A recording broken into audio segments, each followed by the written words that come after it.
Hello, everyone, and welcome back to another episode of the Slappin Kpop podcast. I'm Sammi, and with me today is Kayla. Hello. And we are bringing back a series that we haven't done in a while. I think like almost over a full year. No, over a year. Way over a year. Probably a year and a half at this point.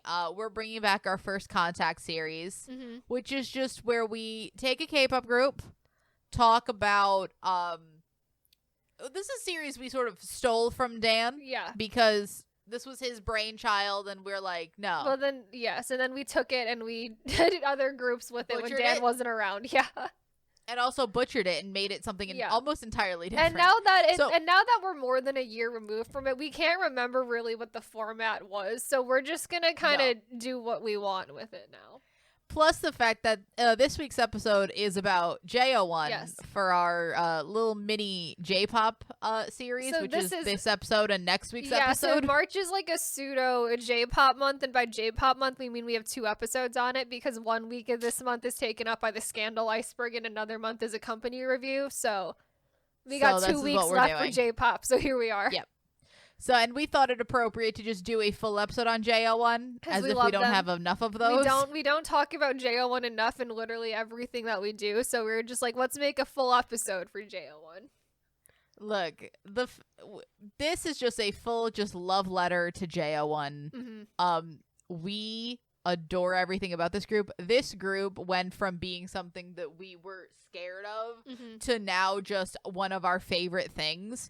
They're not our favorite K-pop group, but they are maybe the K-pop group that I spend the most time possibly thinking about. Yes, correct. They're also not a K-pop group. They're a J-pop group, but like, you know what I mean. It's essentially if next week's episode is going to tell you anything, that they're essentially a K-pop group. Essentially. They do K-pop and Japanese is really all that makes them different. And it's so like, I was aware of like Produce 101 Japan existing and that there was a group that came out of it. In like a vague sense of it. In a vague sense, we were aware.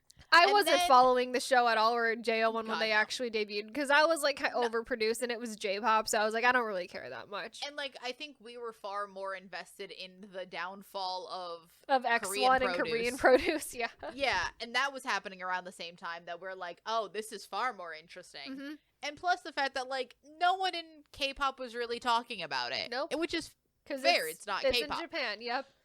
So, First Contact, the format of First Contact is we're going to talk about the group, the origins of the group, our first contact with the group, of how we got to know them. And then we're going to go through the members, and I think at the end we were always like our favorites and also the moment that we bought in. Yep. So we're going to go through that. Yep. So that'll be that's sort of the format we're going for. So, JO1 was formed on Produce 101 Japan Season 1. That's a title right there. Yep. In 2019. Yeah, that show ended in December 2019, and then they debuted in March of 2020. March of 2020. The best time, apparently. Best time to be making a debut, apparently. Their fandom name is Jam, which I think is cute. Fine. It's not bad. It's not actively bad like a lot of fandom names are. No. It's fine. It's not. There are very few fandom names I'm going to just say are great. I don't think there's such thing as a great fandom name. No.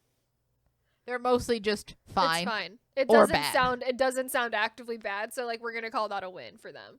I can't give you a better fandom name. No, I don't know. Like, I don't know what else it would be. I mean, I think there are some groups where I could give you a better fandom name. Fair. Very fair.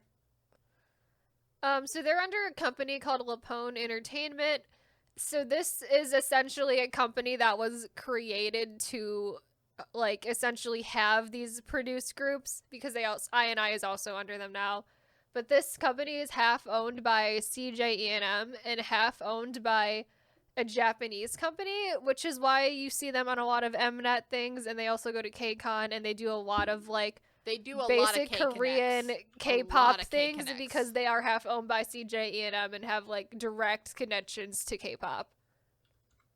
So a lot of it is almost it's similar to how, for anybody that's into more K-pop, it's sort of how ENHYPEN is both under they're under B-Lift Lab, which is CJ, E&M, and Hybe. Mm-hmm. This is the same sort of Let me basic look up situation. the name of that company, the Japanese company that owns them. Yoshimoto Kyogo is the other one. That has a lot of kind of prominent J-pop, like actual J-pop groups. Actual J-pop, yeah. Yeah. Because it has like who is it? It's one of the. It has like NMB48 and like just a couple of other like those type of groups in there. Mm-hmm. Also, apparently, Rocket Punch's Japanese stuff goes under them too. That's fun. Mm-hmm. So, generally speaking, when was our first contact with JO1? And the answer to that was 2021. Yes. Because this is what started us down our produced journey last year. Yes. So last year we made the decision of we're going to do the produce retrospectives. Mm-hmm. And we started with at the end of I think that might have been December of 2020. I think that's when we decided it, and then like January 2021 was when we started it. When we started because we found out that Produce 101 Japan was available like on YouTube and like pretty accessible to watch.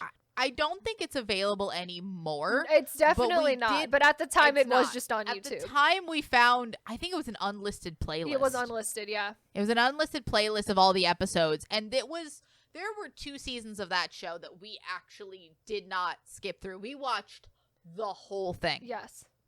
And it was Produce 101 Japan, and it was Idol Producer. Yep, and that's those also were the why first those 2 two we watched. seasons got their own episodes as well, because we spent a lot of time on those 2. And also why those 2 episodes are far better researched than any of the other ones. Mm-hmm. We actually know what happens in those seasons. No, and we know a lot of people in those seasons as well, too, because we come out of like other seasons knowing like 3 people at like max. And here we know essentially most of the people that won, and then like a bunch of people that didn't win. And an entire group's worth of other people who didn't win. Exactly. So that was our first exposure to JO1 was watching that season and then realizing, because here's the thing. Before we did this, I think this is what I'm remembering. In December of 2020, we watched a bunch of JO1 content. We're like, we didn't think anything of it. We're just fine. Was like we were curious as to like what type of music they were releasing. So I was like, sure. And so I listened to some of it and I was like, oh, this is essentially just K-pop. It's just K-pop in Japanese. Yeah. And so I was like, and we were like, oh, this is pretty good. Yeah, this is fine. And we had the fun thing was we watched all of it and we watched it together. We did. But we didn't recognize a single I could not pick out glazed over single person who made it. And then when we started watching the show, we're like, were you in that? Yeah. Were you there? The only only thing that we were definitely sure on was that we were really like Yugo, and we were pretty sure Yugo was not in the group because we would have remembered a really small child-looking kid in the group. We would have remembered someone who looked 13 in that, so we're like, fuck, he's not in it, but also I was almost happy he wasn't. Yeah. Because that would have changed the dynamic there. It would have. The other thing you have to know, and go back and watch that episode. It's one of my favorite episodes we've ever done. We're just gushing about this show. Mm-hmm. We do a lot of very negative episodes on this channel. That's not one of them. Those produce episodes, especially the Idol Producer and the Produce Japan one, some of the most positive episodes we've ever done. We just gushed. Mm-hmm.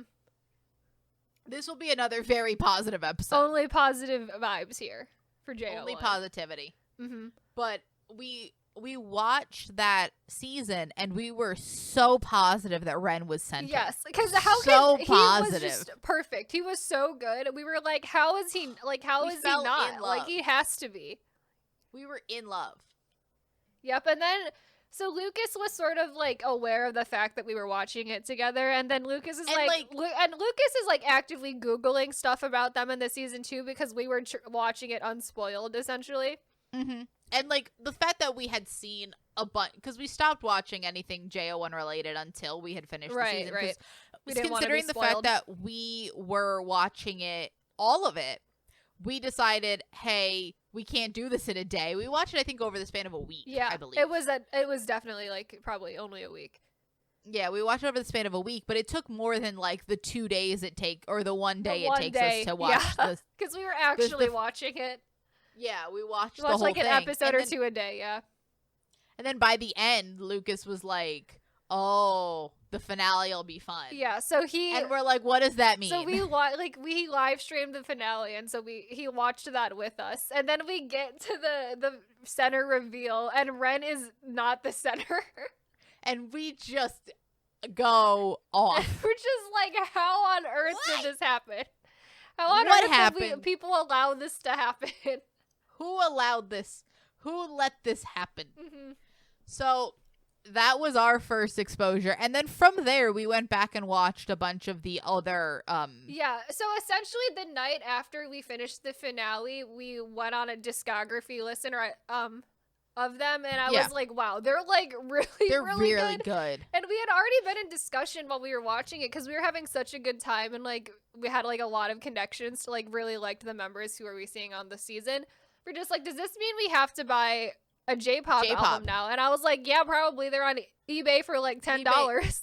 Yeah, and so we bought all of the we bought it was Protostar, The Star, and Stargazer. Yep.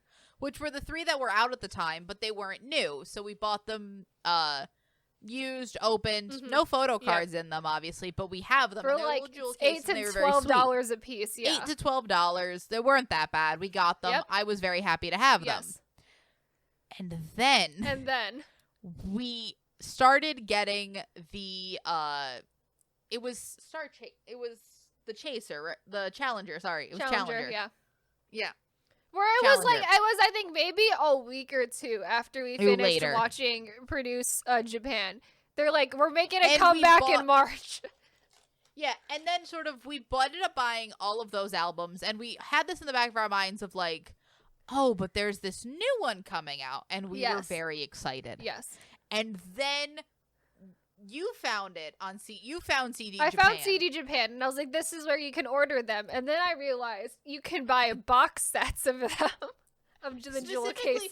Because that's not like a promotional thing like the Astro's new album had a box set. No, there's like... That was a promotional thing from Fantaggio Entertainment. There's one This was specifically one store. There's one specific store in Japan where if you order them from there, you get a box set with a member's face on it. And I was like, well, if I'm going to buy them, I kind of want to have all of them, and I also would love them to be in a box set as well. Yeah, and then we proceeded to go from spending $12 on an album to like easily $100. To easily, I'm on CD Japan right now, and I'm looking for our box set. Mm-hmm. Yeah. So the bundle is $45 USD. And then you pay about an additional $40 to $50 in shipping costs. Yep. And essentially it is specifically for Tune Music who offers these box sets. Yep.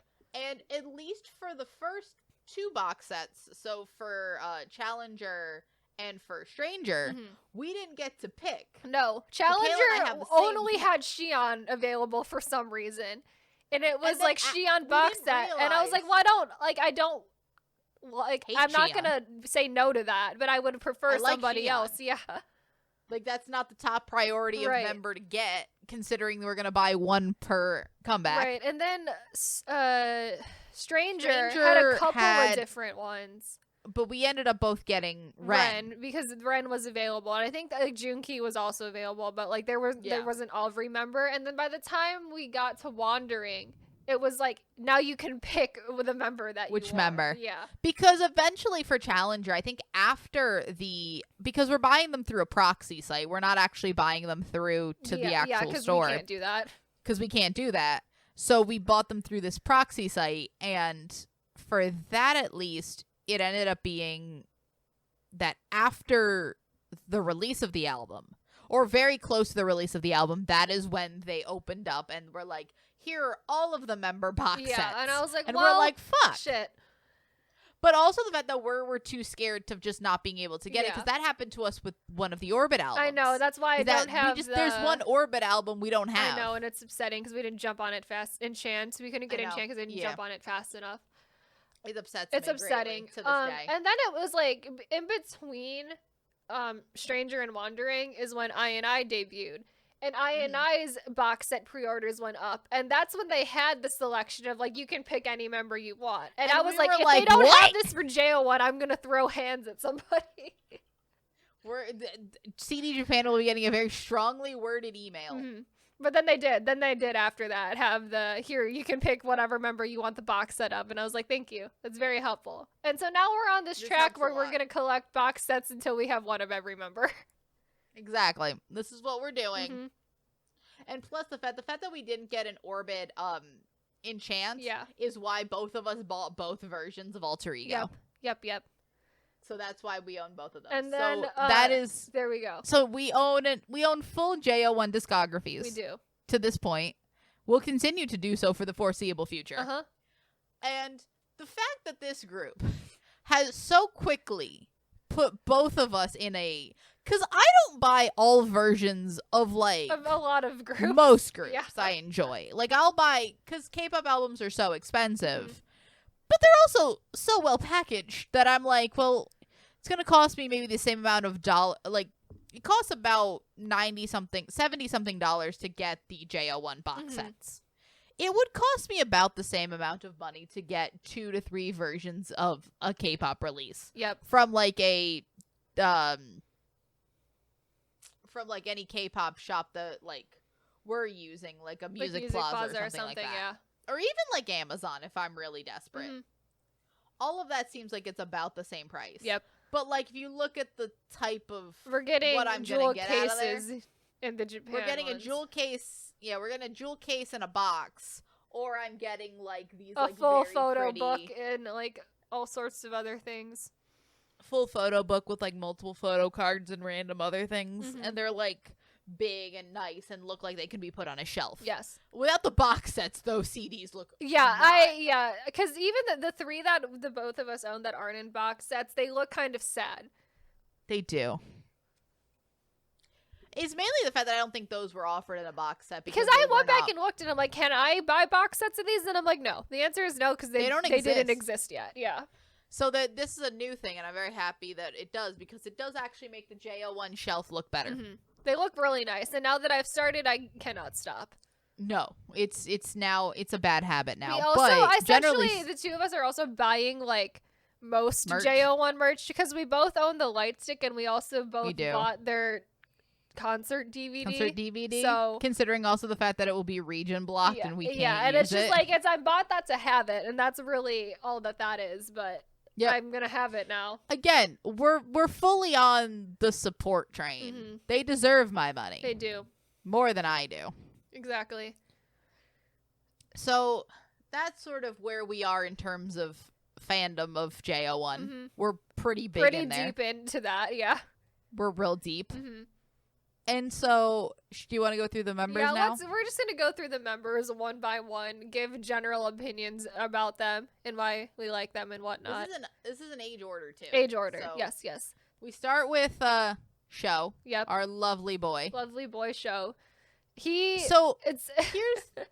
the leader. Yes, he's the group leader. The positions are interesting in J-pop because a few of them don't have positions. Yeah. And also they only get one position. Yes. They only get I think only positions. 3 of them have like positions. Because it's Sho who's the group leader, and then Junki is vocal leader and Ren is performance leader. And then the other position is that Issei is the youngest. Yeah, which is also like not really a position, but Sho was always my favorite person. Also, while watching produce he was Japan, so up there because this is like a core memory for me watching him and Ando and Junki come on and them being clearly advertised to us as being. Like visuals and attractive because they all have like 6-packs, and then them coming out and being the Sho. Yes. He was a lot. Specifically, He came into the show a lot. So he was a lot.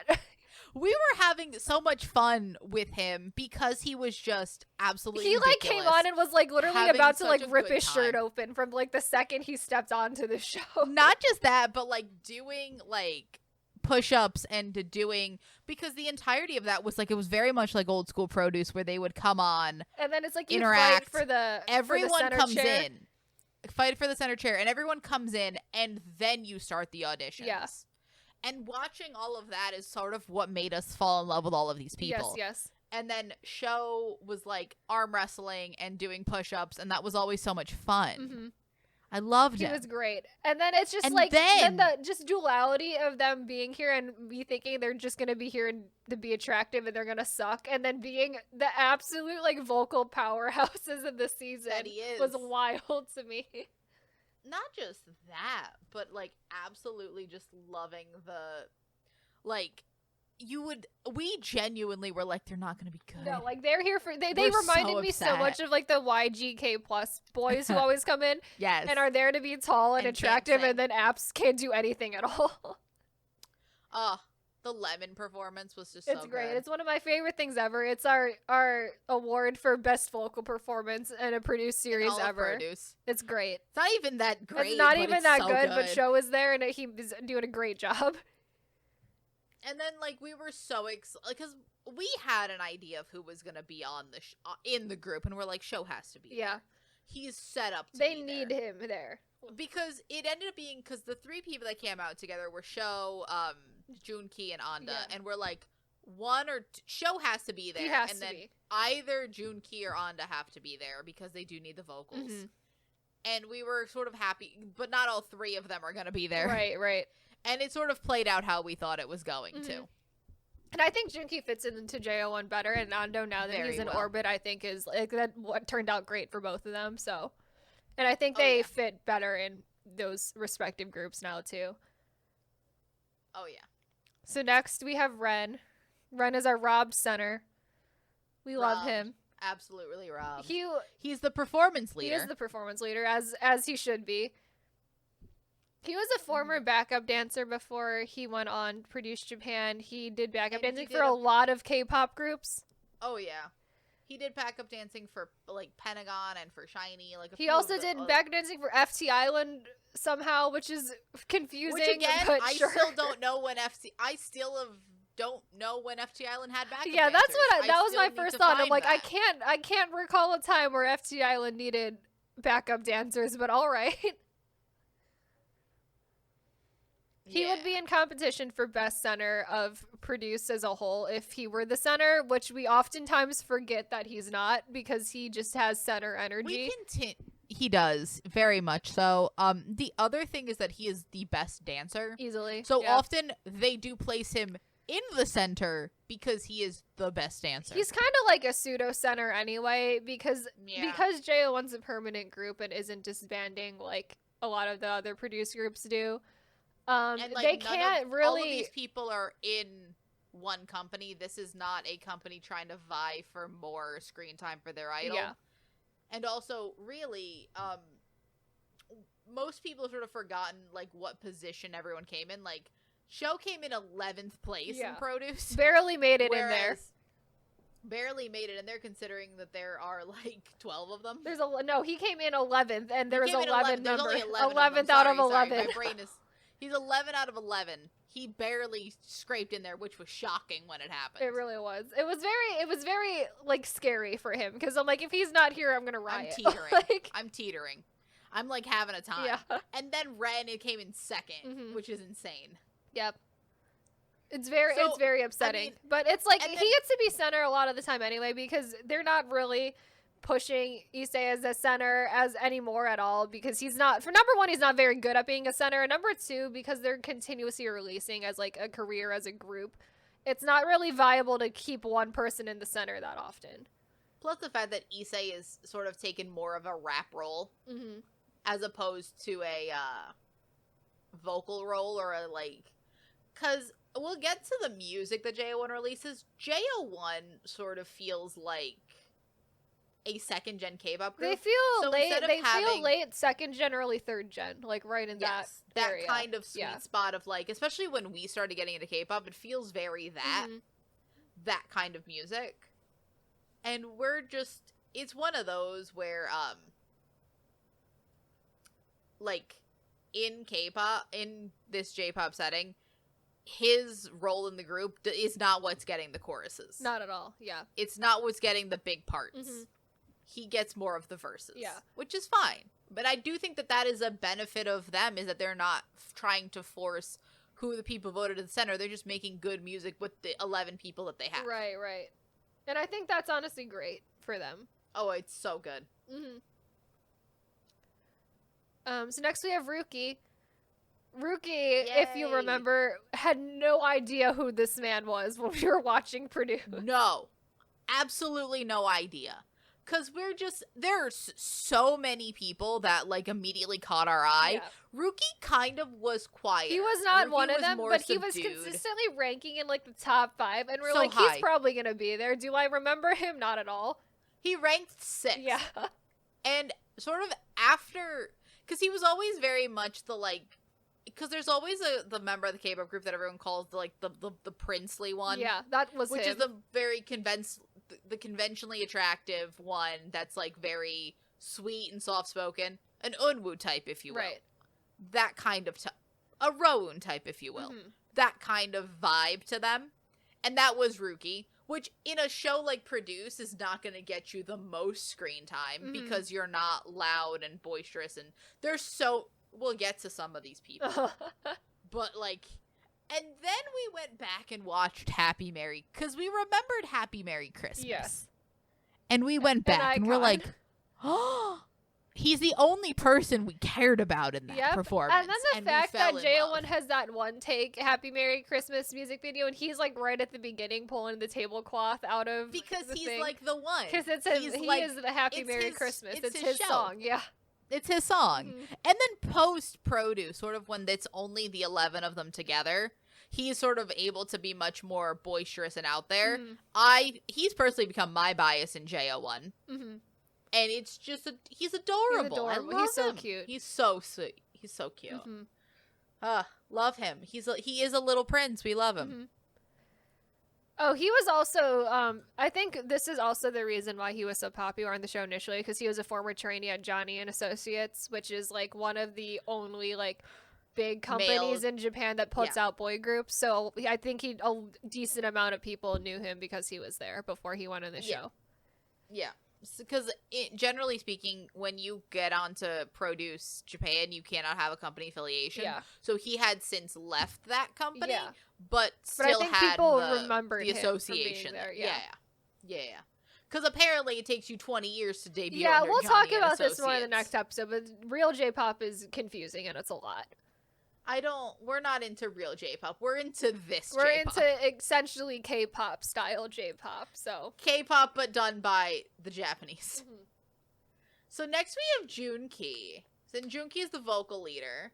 Junki is another one of our, like... our main vocal manly abs boys. Men manly vocal abs mans. And honestly, his vocals... The thing was with it is that we always loved... Show's vocals the most. Yes. Like, we were just in love with him. Ando was just really aggressive. Ando was so aggressive. Watch I think if keep your head down performance. Yeah, it's like once we got to keep your head down, Ando is like, he's a lot to handle in that. He was a bit much. And then Junki was just like this very, very good, very pretty vocalist that we were just like, I want him there. I think the thing is that he is like... his vocal style, I think, essentially blends well with anything that he does. Sho has, I think, a much more distinctive vocal style, but Junki as a main vocal and being able to blend it into essentially, like, any style of song is, like, why he is the vocal leader. Because you also get, like, the tracks... Because JO1, much like a K-pop group, does so many different styles, especially, like... If you compare the 2020 stuff that they did to the 2021 stuff that they did... Very different. So different. So different. And I think that Junki is sort of very good at, like, teetering the line of being able to fit both of those styles very, very well. He also does a lot of videos with his channel, so, like, One Take Live, where essentially he's just, like, sung a bunch of different JO1 songs there in, like, one take, and he's just, like, incredible every time. He's great. Always. He's so good. Next is Kygo, another person that we didn't pay that much attention Kygo was in the when show. we watched the show. But here's the thing. So we have since realized something about Kygo. which is essentially how we determine him now. But he has, instead of having a resting bitch face, he has a resting sad face. Because every time you look at him, and even just in photos, he looks sad. He looks so sad. He looks like a sad person. Watch him. But then you watch him, and he is a loud, sweet, happy boy. And it's like, he's essentially like, is in K-pop groups, like, you have the mood maker. Like, Kygo is that for JO1. Him. But then you look at his resting face, and it's like, and he is just sad. Like, every single music video, if they're just like standing around in a group, he just looks so sad. Like, and then he opens his mouth, and everything and is then fine, suddenly he's loud and obnoxious and like super happy. But every time he's not doing that, when he's just standing there, he looks so sad.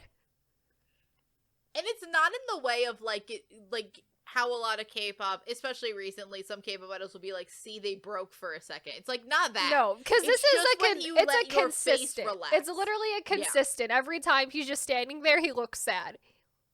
Yeah, it's not that he's putting on the boisterous, and then when he's thing, it's like, no, the guy just has resting sad. He just face. looks it's sad. Fine. He just looks sad all the time. He looks like he's having a good time. Otherwise, I love him. He's great. But it's like it was a confusing thing for us at first, and I'm like, why does he always look sad? I'm like, is that just? And then we came to the realization, concerned. Like, that's just how he looks. Like, he just looks sad. Oh, yeah. So then we have Takumi. Takumi is who we referred to in watching Produce Japan as Kang Daniel, because he had the Kang Daniel pink hair throughout the season. He's another sweet one. Mm-hmm. He does a lot of the, I don't know. He is one of the members that sort of has, in the meantime, just sort of been not our, like, because we fall in love with all these members, and I do love Takumi. But generally, and I feel like I saw much more of him on the show. And I don't know if it's way more prominent on Produce Japan than he has been in, like, JO1 as a group. And I think that's because, for me, he gives off really big center energy, because I think he has really great stage presence, which is why he was in the top. He was in the top 3 a lot in Produce Japan because of that, I think. But he came in 3rd place. He did. And he kind of fades more into the background in JO1 just because he's kind of like in a jack of all trades position, where I think the main thing he's bringing is stage presence, but he can also switch in between like vocals and rap and like dancing. Like, and he does all of them pretty decently as well. Raps that much. Not that JO1 has like the biggest rap sections in their songs. Mm-hmm. Not saying, and most of them goes to the next 3 people, or like not. Oh yeah, our next 3 people 3 to 4 kind of people, the rap line. Except for one of them, but the other ones are the rap line. Except for our one boy. Mm-hmm. But I think generally speaking, Takumi is just sort of like put in whatever is necessary. Yeah. And I do like that. He's very sweet. He is like, so there's one specific person he like in like his position in the group reminds me of, which is Jiyoung of P1 Harmony. Where he's essentially here that he can fit into, like, whatever position he needs to be in. Like, he can go vocals, rap, dance, like, center, like, anything. Like, he can do all of them. And he can do pretty well at all of them as well. And he also fits pretty, because of the amount of different styles that JO1 is doing, different members get sort of more different. Like, you always have, like, Ren is always really prominent, but, like, other members have sort of up and down in prominence depending on the style of song, because that's where they fit better. Mm-hmm. Takumi is always very good at being able to rely on him to just sort of be good at all of it. Yeah. He's very much like, he has the same sort of amount of visual time in all of their different styles. Yep. So next we have Shoya. Mm-hmm. And Shoya is the one where the next 2. Yeah, the next 2, really. So, Shoya came in 8th place. Mm-hmm. He's a rapper. I guess he's the rapper. One of the rappers. He's one of the rappers. I think him and Shion are probably the 2 rappers. Shosei does some rapping, too. I would say Shoya and Shion are the 2, like, main rappers. Mm-hmm. And, like, Shoya is a pretty good rapper. It's just it's like no, they're not. Both Shoya and Xian are not any better than like a typical K-pop rapper. Probably a little bit worse than a typical K-pop rapper as well. But also, we don't do much with the rapping. Yeah, and because JO1's in like the spot with like their groups where it's like they saw K-pop and how there's a rap verse in every K-pop song, and so they're like, we gotta have rap somewhere. So that's on you too now. Yeah. The thing with Shoya is if they are not standing right next to each other, or I can't see if they're singing or not, he looks exactly like Junki. He looks like a shorter Junki, and I can't tell who is who unless I know one is singing, and then I know it's Junki, or if he's rapping, then I know it's Shoya. Fair. All of that is a fair point. And then every once in a while, I also get him confused with Shosei. Mm-hmm. Every once in a while, those three just sort of blend into a weird circle. Mm-hmm. But, very sweet boy. Next, we move on to Shosei, who sort of fades a little into the background. I think Shosei's in an unfortunate position in JO1, honestly, because he doesn't have a lot to do. No. Mainly because I think he's mainly a dancer. So because of that, he doesn't get a lot of vocal rap anything, which kind of decreases the amount that you see him generally in the group. Yeah. Also, unfortunately for him, he gets really bad hairstyles often. Oh, constantly. Yeah. Constantly. You can tell it's Shoya when because that's how I don't get him. Very often, if they just have all black hair, you can get a Shoya, a Junki, and a Shosei confused. But usually, you know it's Shosei because his hair looks terrible. He's gotten really unfortunate with the hairstyles, like the last year worth of comebacks. Like he's been having the blonde, a really bad time. Redhead. Yeah. Not. It's not it, bro. Not it, bro. And then, like, my main sticking point with Shosei from watching Produce Japan was that when they were doing the original song round, he got kicked out of every single group until he ended up in Yamcha Boy, Yamcha Girl. Which is unfortunate to be anywhere near Yamcha Boy, Yamcha Girl. It's so unfortunate for him. And I think that it's like if that happens to anyone, you get a lot of pity, and because it happens like right towards the end of the show, it almost like helps you get a spot in the group in a way. He did come in fourth. Yeah. And he's also a pretty good dancer. The thing is that he's definitely he's definitely a good dancer, but because like Ren is here and clearly just like the best, it kind of like is a little bit, it falls in the background. It kind of does, so. Yeah. He does kind of fall into the background slightly more because of that, but still. So next we have Sky. And so Sky was in a weird position. Was such a weird fucking edit on Produce Japan. Like probably one of the weirdest times on that show. Sky was given such a weird edit that I'm still confused by this edit. Yeah.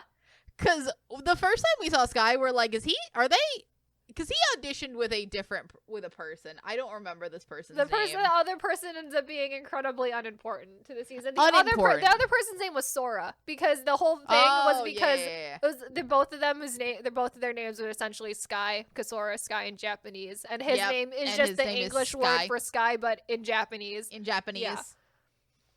So they're both named Sky, and the way they were edited, it almost seemed like they were in love. It's so they bizarre. were doing a weird edit. It was a lot. It was an edit and a half, I swear. Specifically, the audition edit where it's like, we share a bond now, and I'm like, why are you telling me this? And also, like, what? But does that also, mean? It seems like you met like a week ago. Yeah. Like, I don't know. It's a weird edit. It was very bizarre. I don't know what they were doing with that, but it was really weird. The man came in 10th place, so he barely made it in 2. He's barely there. And just looking at it, I'm thinking, and I'm just like, what was that edit? What were the choices Every time I made? think about it, it's always confusing. Like, I know. It's just a weird time overall. I also then as it went on, that guy, Sora, gets kicked off pretty like halfway through the show. Yeah. So that dynamic just sort of breaks apart, and you get Sky bits and pieces throughout. Because Sky is a vocalist, but he's not like a Junki or a show vocalist. He's not our abs vocals, right. But he is still seen as he is tall, he is muscular, he could have been an abs vocalist if I'm being honest. I honest. think they probably would have put him there if they did not have this weird edit with the Sky Sora thing happening. But also, he doesn't seem like he's as outgoing as the other three. Yeah, so he's not quite as obnoxious as the other three were. Yeah. So I think that probably wouldn't have done well for him. Yeah. But I think as the show went on, I think he already had such support that he just like kind of kept. He's talented. I like him. Somehow, for some reason, he can speak Korean. He does speak Korean. Oh, also, so they have like a couple of members who they always send out when they have to speak other languages. Show speaks pretty decent English, which is They never say this at all on the show at all. We find this out as we're watching random JO1 interviews. I'm like, what? Because he also gave like a whole monologue when they were doing their Yves Saint Laurent thing, and he gave a whole monologue beforehand in English. They had an Asian boss episode where essentially they just followed around JO1 for a day, but JO1. Specifically Show because Show speaks English. And I was just like, I wasn't aware that he speaks English or he spoke English this well to begin with. Yeah. So. Yeah. It's interesting. But Sky also does a lot of covers just in Korean because he's in Korean. JO1 songs. Yeah, he's in Korean duty, I guess. Which again, I've never heard him actually speak Korean. Right. I don't know if we're onto conversational Korean, but his singing in Korean is actually pretty good. Yeah, and I assume that if we were to ever get a JO1 Korean debut, which I would love, and I've been asking for since I knew about it, but he would definitely be in charge of all interviews for that. Yeah, and I do think that he might end up being main vocal because at least his pronunciation probably is the best out of all of them. The other thing with Sky is I forget that he's one of the youngest members of this group because he looks about 6 years older than he actually is. Sky looks an equivalent because Sky was born in 2000. Sky is turning 22. Yeah. Show was born in 1995. They look equivalent in age. They do. Like Sky he looks like he should be the same age as Show. Yeah. Or like maybe like a year younger. Yeah. Like he's like they look very much on par in age. They do. And I just think it's because Sky actually looks like he's a 22-year-old adult. Yep. As opposed to looking like multiple years younger. Very young. Yeah. Than he is. Mm-hmm. Yeah. Because he's very young. He's like not even 20. He's 21 now. Yeah. He's 21 now. So it's like, I mean, good for Sky. Mm-hmm. He also is like an adult. I think everyone in this group is an adult, which is this is I guess JO1 is pretty old for a group if you're talking like K-pop terms because J-pop tends to skew older when it comes to boy groups as a whole. So, like, Show debuting in, like, 2020 as, like, a 95 line, like, is, like, pretty ancient for K-pop standards. But J-pop as a whole tends to skew older. So it's common for boys to debut anywhere between the ages of, like, 16 to up to 30. Mm-hmm. Yeah. Yeah, J-pop does tend to... I think it's also because of the military service aspect of it all. Like, they don't have to deal with that, child. Yeah. And... Because, again, with K-pop, you essentially have to have a full career before you're 27 and then maybe be able to come back as opposed to J-pop where you can just keep going forever. Mm-hmm. All right, next we have Xi'an.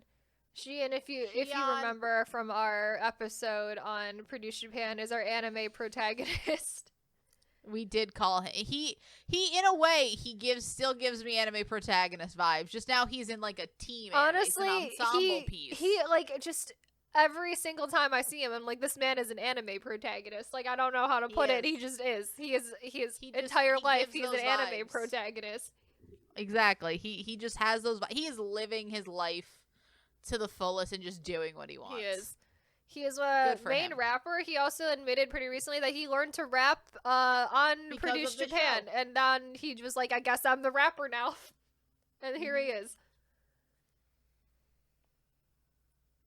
He's doing great. He is also honestly a former FNC trainee. So he's friends with Soul from P1 Harmony, which is cute. Yes, he is. I like that because who else were they going to be friends with? Yeah, those are the two they did. Yeah. I'm glad that he's friends. That's like cute. Yeah. Like, and also this man just has energy for days. Oh yes, energy for so fucking high energy all the time. It's always fun watching like their dance practices, like their costume dance practices or whatever, because he's often in like really ridiculous. He's outfits. often in like the most ridiculous outfit. He's often in those inflatable outfits.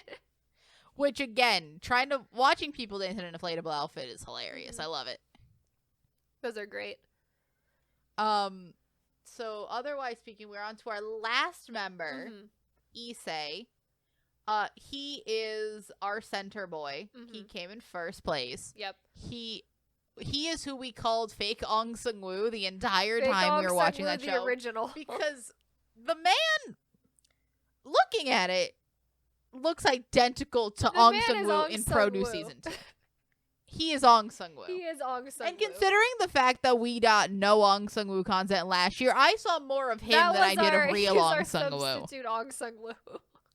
And now we have two fake Ong Seung-woos. Like a square root of Ong Seung-woo in I. There's two of them. And they look very little like real Ong Seung-woo. No, but he looks nothing like real Ong Seung-woo, but he looks a lot like fake Ong Seung-woo. Like Issei. Yes.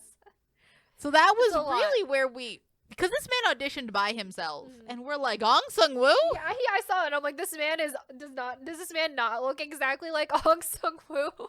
But it's upsetting because he's fine, I guess, but he's nowhere near like Ren levels, which is like, he can sing fine, he can dance fine, but Ren just has like an incredible amount of stage presence, which is like, stage presence is what I want from a center the most all of these times. Oh yeah, because I think it's probably the most necessary thing you need to have to be a good center, and I just got none of that from him. He was just kind of like, he's fine at like a lot of things, but he wasn't giving me center energy, so it was upsetting that he ended up the center, but because of JO1's structure as a group, he's not really like an official center or anything. Yeah, it doesn't necessarily feel like an official center, as opposed to more just he's a winner. He was the winner of the show, I guess, but it's like, it's not really mean anything. Yeah, in the beginning, I feel like we possibly had more. It's very obvious in Infinity if you watch that music video and that song. He's definitely being pushed as the center, but once we get into OEO and like Shine a Light and everything past that, it's like we're not really doing it as much anymore. Oh, absolutely not. Especially beforehand, we were just like, it was fine. Yeah. It was there. It's fine. So those are all the members of JO1. Yep. We love all of them. Quick through discography highlights, I guess, for them. We do have all throughout the month all J-pop themed bonus videos. So you will get a full ranking of both me and Sammi ranking JO1's entire discography, which is I think 38 songs, yeah. So their debut song was Infinity, and their title tracks have been Infinity, OEO, Shine a Light, Born to be Wild, Real, and Our Season. They have one full album, which is essentially their first three singles. Plus like 7 additional songs. And then 5 single albums. But I would like to mention that single albums in Japan are like 6 to 7 songs a piece, so they're kind of a mini album. New. They're full mini album. Like, that is the box set. Yeah. I wouldn't buy a box set for 2 or 3 songs. Will I buy a box set for 6? Yes. Yep. Would I buy a box set for 1 or 2 songs? It's JO1. I probably would still do it anyway, but you know, it's nice to get more music from there. It is nice. They do a lot of promotional songs, like they're the Kit Kat Japan brand ambassadors. Yeah, they have like 2 songs for that. I think that's like it's Run and Go, and it's one that's fully in Japanese that I don't know the name of officially. Yeah. They did a YSL perfume brand, which is Freedom, which is a very good. All their songs are good. Yes. I will say we're nothing. Just gonna preface that by all their songs are great. They did an OST for the show Love is Phantom. Yep. Love Phantom, sorry. I hate that show. It's a terrible show. I couldn't watch Horrible show.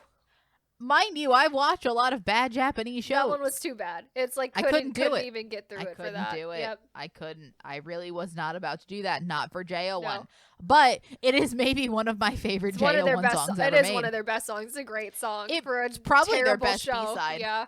I think it's their best B-side. Mm-hmm. And then they did a Boruto ending with a prologue. I think that is technically a dual title track with our season, is what I read. But it is. I think just so. It also Boruto an ending for Boruto. Yep. Yeah. Get also really good songs. Really good songs. Really good songs. Do you want to highlight any B-sides? Other B-sides from them? Other B-sides? Because I love Monster. Monster is still, I think, my favorite Japanese song generally. Good. Monster is probably it's like up there as my favorite B-side that they've done, like that, and Dreaming Night. Yeah, We All Right recently, I really like that one. I enjoy We All Right. I enjoyed Run and Go a lot, because that, even though that was a Kit Kat song, that was one of the Kit Kat songs, yeah. Look, I don't know, I like their promotional songs, weirdly. I think they're very fun. What else is good? There's many of them. It's like so many. I like So What a lot. So What's I think really So good. What from like really early because I like also Safety Zone a lot. That one's really good. Oh, Safety Zone's really good. Icarus was Icarus, really yeah. We gave that, which was on our top 5. Was like 5th or 6th on our top 10 songs of the year last year. Yeah. Yeah. I think just Infinite City, which I know is just there's a thing with that of the fact that TO1 also does that in Korean. Yeah, it's a weird promotional CJ E&M Virtual City type weird song, but it's a great song. It's so good. Oh, yeah. Even though that and the TO1 version almost sound identical to each other. I also find it funny that it's TO1 and JO1 that sing both versions of that. Like, I think that's fun. Because of the name. What else? I just think that you just gotta listen. There's 38 songs. It's not. They don't have a large discography. They're so good. It's not a large discography. Also, we forgot to mention the best Christmas song. Happy Merry Christmas! Love that song. Happy Merry Christmas is one of their best songs. Love that song so much. So good. I still think my favorite song generally for them is still Shine a Light. But that's title track. I honestly listen to them. They're so good. Their songs are so good. Even looking at the bottom of the list, like thinking about like the songs I put, other than Yamcha Boy Yamcha Girl. Yeah, we don't talk about Yamcha Boy Yamcha Girl. But like even like their ballads that neither of us are particularly a big fan of, they're very good because they have very good vocals. Yes. Great. Just recommend listening to everything. It's so good. It's not a large discography. You can get through it very fast.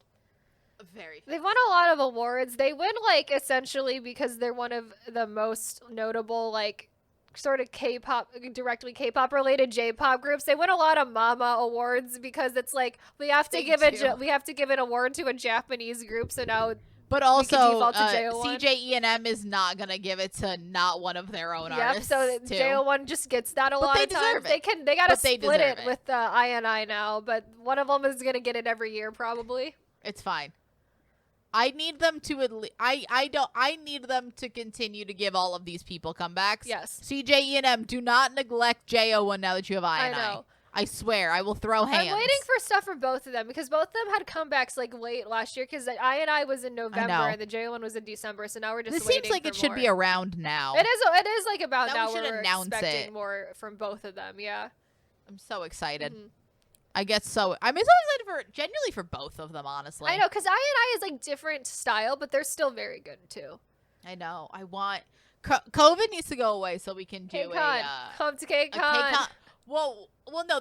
Who knows if they're gonna be in LA? Would we fly to LA to see? I probably can't, but I would. I probably can't either. I would be really upset about it. I would consider it. Yeah. But I don't think I can. I don't think I like realistically could, but I would be very upset if they were there and I couldn't go. I know, I'd be very upset. I don't think they're coming because of Japan. Yeah, specifically because of COVID in Japan, like restrictions on it. I don't think they're leaving the country this year. Plus the fact that I kind of they for some reason CJ&M decided to cancel KCON New York, which fuck Which is you. like why are the fuck Fuck are we you. doing that? But okay, whatever.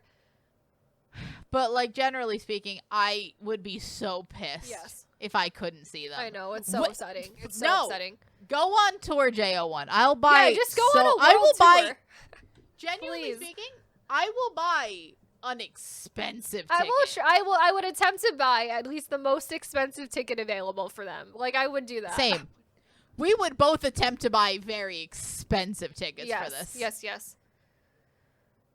So overall, stand them. They're great. We love them. Please do all of the things. So what was your buy-in moment, Kayla? Well, it was essentially just like all of it, because I don't even exactly know when the buy-in moment was because it started from watching Produce Japan, and it was like sometime in the course of watching that show is I think when I decided I was all in.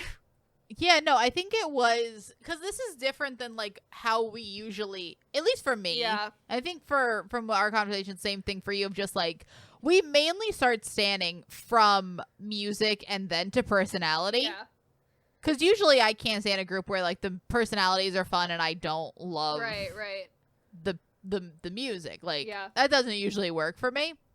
Because we were already aware that their music was, like, fine anyway. Decent. And then but, like, the weird thing is that, like, post figuring out that these are the sweetest boys I've ever met in my life, the music just felt so much better. Yeah. I don't know if it's maybe that I paid more attention to it or that I could, like, wasn't just passively listening.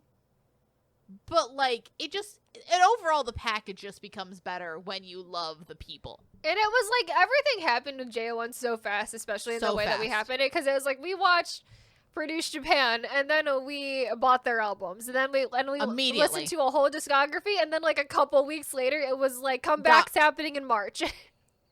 So we were like consistently given more material for them, and like we got between the 3 comebacks, all of the promotional singles, the fact that J-pop gives you so much content of like between dance practices and everything. Dance practices are performance versions of songs before the official almost release. Everything. It's like you get so much of it. It's great.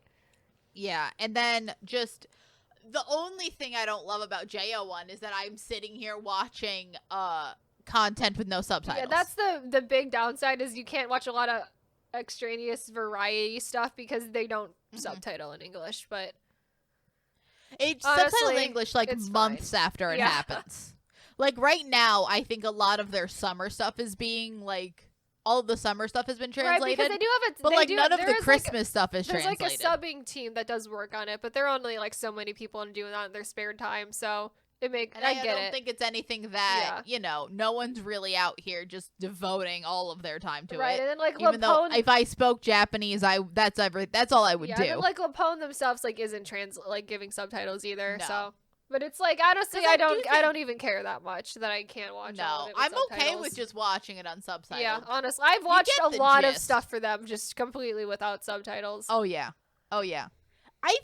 The thing with JO1, and I do think that this is maybe a testament to their style of music, or maybe just a testament of like the fact that we're old now. Because like there are groups that we've stanned recently, but there is no group that made me feel like. Remember when we first got into K-pop, and there are just like everything is fun and new, and like you just fall in love with a group. Yes. So wholeheartedly. That's sort of what happened with JO1, where it's I have not felt this. Like, I know all of these members. I know who they are as, like, personality. You can tell who these people are. As opposed to a lot of the newer groups where, like, I know all the members. Right. Do I know the dynamic here? No, I know who they are very basically, and I listen to a lot of their music. Do I watch variety shows and... am I buying concert DVDs? No. Right. Because for me, even though I do really enjoy you. After like Golden Child, which Golden Child debuted in 2017, the only other group I had sort of been that in love with in a while was Lucy in 2020. Yeah. And that was like the closest I got to anything. And I think bands in that way are almost different than your regular K-pop group. Because for me, that happened with and hyping entirely because I ended up watching that show. Yeah. And that's sort of how I can do that anymore. It's just that's why these shows are great marketing moves. Oh, yeah. You fall in love. Mhm. And then you're fucking sitting here with shelves on shelves of things you don't need. Yep. So much money. Here we are. CJE&M has so much of our money. So much money. So much of my money. So much of my money. Mhm. It's fine, though. I'm having fun. It's great. I'm okay Honestly, with it. I'm fine with it, too. It's so fun. Like, I'm more than okay with it. Yeah. Because genuinely, I love, like, this is K-pop. JO1 is making K-pop music that K-pop groups aren't making anymore. I know. And that's why... They're filling the niche. That's why I think we, like, essentially... like went over to J-pop from K-pop is because K-pop stopped making the type of music that we liked, so we found something that was, and that's where we are now. That is this next week we'll go into specifically more than just JO1 who's making it, but like there's a like very there's specific an entire niche of J-pop. of it that is it's happening in, yeah. Is it all the popular shit? No. Not at all. Is it popular at all? No. JO1 is not a particularly massively popular J-pop group. Yeah, because if you compare them to like the typical, there's two typical J-pop groups that debuted the same year as JO1, and they just blow JO1 out of the water in terms of sales, in terms of numbers, and everything. Yeah. But the other thing is, I think JO1 has the ability to have, and this is something that J-pop is entirely uninterested in, which is international popularity. Yeah, JO1 has a way higher international fan base because it is so J-pop, and because they're being managed by a company that is half in Korea and is sort of aware of what you need to do in order to get the international audience. That's a thing that a lot of regular J-pop groups just aren't. They don't care about because the market in Japan for them is big enough anyway that it doesn't matter.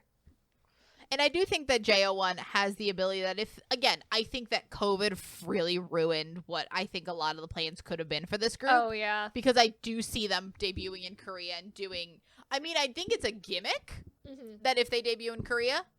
But is it a gimmick I want? Yes, because the opposite of because K-pop groups do the same thing. Do I care if it's a gimmick? No, I just want it. Like, it's a great gimmick because K-pop groups do the same thing. How many K-pop groups just debut a song in Japanese and none of them are Japanese? Almost every K-pop group has a Japanese debut. So we need the opposite. I think COVID really ruined this plan. Yeah. But it's a permanent group. It's still possible. Yeah. And if it happens, I will buy.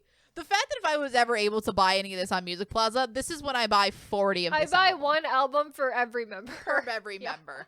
We buy 11 copies. Yep. This is when I'm actually just encouraging them to fucking milk the money out of this. Do member covers. Yeah, give me member I'll covers. Buy one I'll of buy each. all of them. I'll buy one of each. I will buy 11 copies of that album. Do it.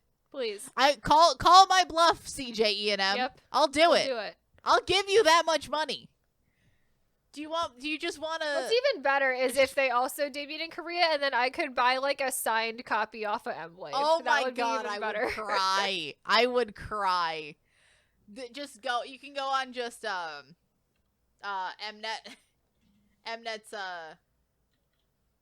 Mwaves.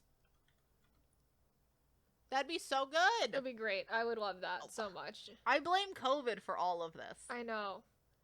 I blame COVID for so much of this, but I do think it's unfortunate. Again, if these are not the ideas you're having for what's it called? If these are not the ideas you're having for JO1 CJE&M, make them the ideas you're having for them. Please. Cuz I would buy the shit out. And I think that there's a decent audience for this. I know there really is. It can't just be It's because I think their skill level and also their type of music it translates so much better into K-pop than any other J-pop group does that they're really one of the only groups that could even attempt that, and it would be even a little bit successful. Yeah. Because I do think that I unfortunately would kind of get buried. Yeah. I think I is too similar, I think, to current K-pop. To like current boy groups. I think that JO1 is doing like what a lot of like it's the kind of music that you still see like certain shiny songs are still this kind of style. Certain like highlight every once in a while will do this kind of style. Yeah. Like these older K-pop groups that are still around, they'll do something like that. But then again, those groups are decimated. They're dead. They're not, you know, they're on their way of just like they've been together for so long. They're not a full group anymore. It's been years since we've seen all the members together. And most of them are like interchanging out for in military service. Or yeah, and it's like we get like maybe one song a year type of thing exactly. too. I think that JO1 could just do this, and like that's where you can go for this type of music, and that's where I've gone for it. I've missed this type of K-pop music. I think there are a lot of people who miss this style of K-pop too. I think that, and I also think that a lot of them just, like, J-pop is a very intimidating world. It really is. And I think that JO1, you can almost entirely enjoy JO1 and have no idea anything about real J-pop. I mean, that's kind of where we are anyway. That's where we are. We're at. We're curious enough that, but like you don't. It's need like to we even be take every curious. couple months we go on, like let's check out real J-pop, and we're like, no, still don't like it. Like we come back. Yeah, we have like I and JO1 and these groups that we actually enjoy and consume, and then every once in a while we're like, but like, what are these other groups? What are they up to? Still doing. And then we'll look up and Snowman, then we look at and them. we're just like, no, can't do it. Never mind. Can't do it. Sorry. We look up Snowman and Six Tones, and we're like, I need to go. Yeah. I don't like it here. Snowman really is just Snowman not. is something. That's something else, that group. Oh, they're a lot. Yep. But anyway, yeah, Stan JO1. We love them. If it wasn't clear enough already, and we made an entire episode about them now specifically, we love them. As if we really needed to make another episode about them. We didn't have to at all, but we're just like, but why? We could. As if it's a secret that we love JO1. Yep. Such a well-kept secret we have that, you know, JO1. This little, you know, indie band we like. Yep. Next week's episode is essentially going to be J-pop for K-pop bands, where we will introduce you to about the 6 groups that make J-pop music that is similar enough to K-pop that is like that you might good enjoy. enough like a bridge to that. Yeah. So we are available on all major podcasting platforms like Apple Podcast, Spotify, and wherever you watch podcast or listen to podcasts. We also have a YouTube channel where we post all of our episodes along with a fun extra clip video every week. This month they are all going to be J-pop themed. Surprise, surprise. Yay. We also have an Instagram and a Twitter, and like we said, we don't use them anymore, but if you want to follow them, they're there. Yep. We might use them eventually. Who knows? We might get back to that. Can't promise you anything with that though. Yeah. So we'll see you in next week's episode for some more J-pop. Bye. Bye.